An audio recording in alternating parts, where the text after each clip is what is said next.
here we are. So what are the major differences that have happened in the last 3 months since being announced to Senate? Yeah, what has that been like, huh?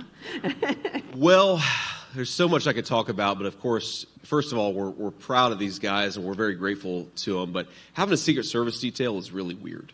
And I haven't driven a car in 3 months, which my wife is probably happy about because I have a bit of a lead foot.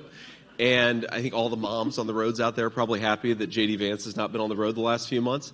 But it's so unusual because if you think about it, you show up to the grocery store and there are like 15 guys surrounding you with the little things in their ear. So even if somebody has no idea who you are, they start to wonder, well, so somebody has to be here because all these Secret Service agents are bouncing around. So there's no anonymity anymore. And, it's one of the things that just comes along with the territory. But, look, we're having a really good time. I mean, what's different about, running for the Senate than running for vice president? I ran for the Senate for the first time a couple of years ago, is, I joke that when I was running for the Senate, you ride around the back of a used Subaru that was owned by one of my staff members, and now I ride around a 737, right? So it's it's a little more comfortable than it was, but it's also what's really cool, and this is partially just because, life happens, and we had our third baby about 4 months before the Republican primary when I was running for Senate. This time the kids, they're 2, they're 4, they're 7, and they can kind of come with us, and they're part of the journey a little bit.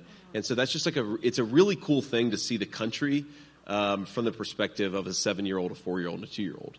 Yeah. And it's just been a very, very nice thing. It's been a great family adventure for all of us. So I really liked this story. We were together on the Tucker tour, that you were talking about how you may have had to cancel on Tucker because you got sick. That's some you real didn't have story. any carnivals before you came here, right? No, not today. No, but that was a tough day. So that was in Hershey, PA, and we're not too far from Hershey, right? No. So yeah, I again, because you're surrounded by Secret Service and everybody knows who I am now, and so whenever I do something, there are like 10 separate iPhone cameras that are trained on me, right? And my kid, my 7-year-old, I'm like, all right, I really want you to go on a roller coaster with me at Hershey Park, and he goes, okay, but you have to go on one of these ridiculous spinny rides afterwards. And I do the roller coaster, it's great, and then we get on the spinny ride.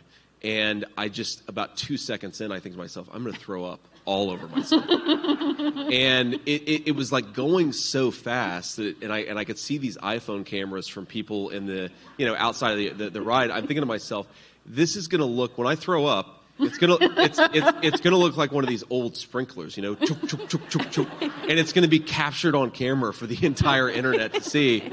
And luckily, I held it together. I think the Secret Service may have actually stopped the ride a few seconds early because they could see that I was really not doing well.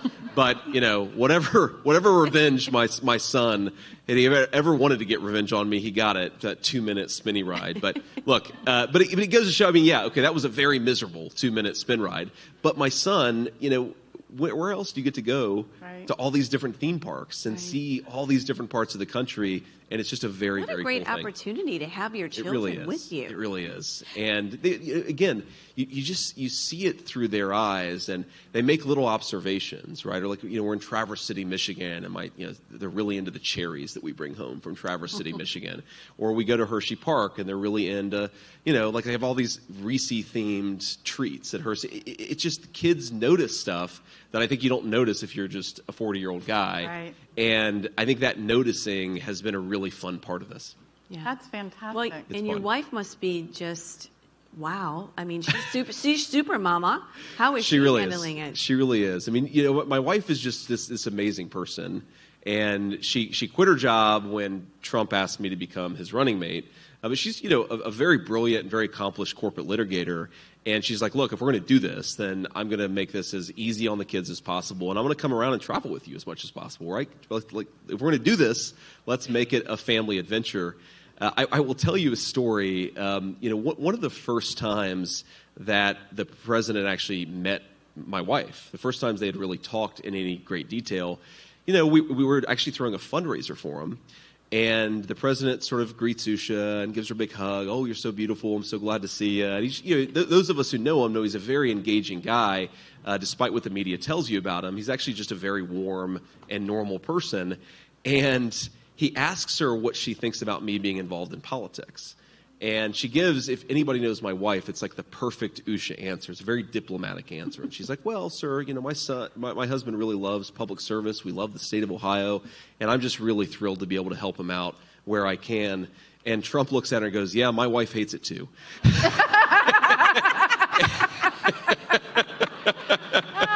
I'm so glad you brought up President. Honesty. But that's what I love about Trump. Like, Trump finds the real truth in something, and whether you want him to say it or not, he just points his finger right at it. So I'm glad you brought him up, because a lot of people have brought up the fact that you are not a big fan of President Trump. Sure.